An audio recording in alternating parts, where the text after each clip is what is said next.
Argentina football దిగ్గజం ప్రపంచ ప్రఖ్యాత స్టార్ లియోనెల్ మెస్సీకి తీరని విషాదం చోటు చేసుకుంది.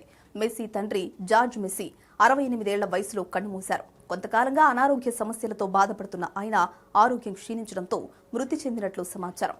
జార్జ్ మెస్సీ తన కుమారుడు లియోనెల్ కెరీర్ను తీర్చిదిద్దడంలో కీలక పాత్ర పోషించారు. మెస్సీ ఫుట్బాల్ ప్రయాణంలో ప్రతి దశలోనూ వెనుక ఉండి అండగా నిలిచారు.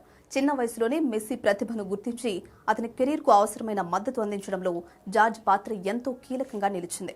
2026 ఫిఫా ప్రపంచ కప్ సమయంలోనే మెస్సీ కుటుంబం వ్యక్తిగతంగా కష్టకాలాన్ని ఎదుర్కొంటున్నట్లు వెల్లడైంది. అల్జీరియాతో జరిగిన మ్యాచ్లో మెస్సీ గోల్ చేసిన అనంతరం భావోద్వేగానికి గురై మైదానంలోనే కన్నీళ్లు పెట్టుకున్నాడు.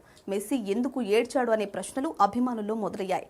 మ్యాచ్ అనంతరం స్పందించిన మెస్సీ తన కన్నీళ్లకు ఫుట్బాల్ కారణం కాదని, కొన్ని రోజులుగా తాను కఠిన పరిస్థితులను ఎదుర్కొంటున్నానని వెల్లడించాడు. ఆ సమయంలో మెస్సీ కుటుంబం కూడా ఓ ప్రకటన విడుదల చేసింది. జార్జ్ మెస్సీ ఆరోగ్య సమస్యలతో బాధపడుతున్నారని, వైద్యుల పర్యవేక్షణలో చికిత్స పొందుతున్నారని కుటుంబం తెలిపింది. ఆయన కోలుకుంటున్నారని కూడా పేర్కొంది. అదే సమయంలో కుటుంబానికి సంబంధించిన వ్యక్తిగత విషయాలపై పుకార్లు, ఊహాగానాలు ప్రచారం చేయడంపై అసంతృప్తి వ్యక్తం చేసింది. లియోనెల్ మెస్సీ ప్రపంచంలోని అత్యుత్తమ ఫుట్బాల్ ఆటగాళ్లలో ఒకరిగా ఎదగడంలో జార్జ్ మెస్సీ పాత్ర ఎంతో ప్రత్యేకమైంది. మెస్సీ బాల్యంలోనే అతని ప్రతిభను ప్రోత్సహించిన జార్జ్ తన కుమారుడు కెరీర్కు అవసరమైన మద్దతును అందిస్తూ ముందుకు నడిపించారు.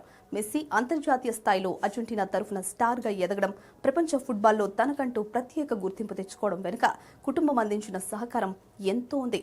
అందులో జార్జ్ మెస్సీ పాత్ర ముఖ్యమైనదిగా చెప్పుకోవచ్చు. జార్జ్ మెస్సీ మృతితో మెస్సీ కుటుంబంలో తీవ్ర విషాదం నెలకొంది. ప్రపంచ వ్యాప్తంగా ఉన్న మెస్సీ అభిమానులు కూడా సోషల్ మీడియా వేదికగా సంతాపం వ్యక్తం చేస్తున్నారు. మెస్సీ ఫుట్బాల్ ప్రయాణంలో ఎప్పుడూ వెన్నంటే నిలిచిన తండ్రిని కోల్పోవడం ఆయనకు వ్యక్తిగతంగా ఎంతో బాధాకరమైన విషాదంగా మారింది.